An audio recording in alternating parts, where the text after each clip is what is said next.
Rapat Umum Pemegang Saham atau RUPS Bank Aceh Syariah digelar di kantor Gubernur Aceh di Aula Serbaguna Setda Aceh pada Kamis 9 Maret 2023. Agenda penting Bank Aceh Syariah ini dipimpin langsung oleh PJ Gubernur Aceh Ahmad Marzuki sebagai pemegang saham pengendali.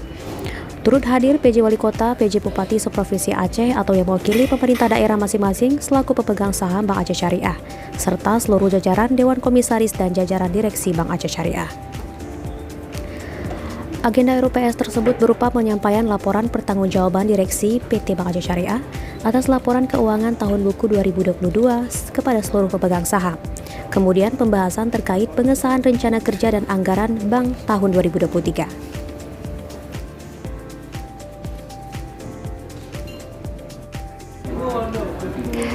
Dalam agenda tersebut juga diumumkan penentuan Direktur Utama Bank Aceh Syariah.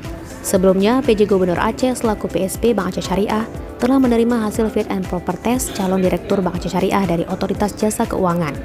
Kedua calon yang sudah mengerucut saat ini yakni Muhammad Syah dari internal Bank Aceh Syariah yang saat ini dipercayai menjabat Kepala Bank Aceh Syariah Cabang Kuala Simpang Aceh Tamiang.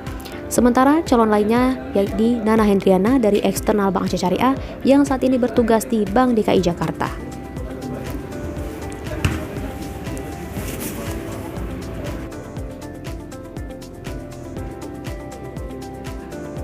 Dari kantor Gubernur Aceh, Cut Noval Davistri melaporkan untuk Waspada Aceh.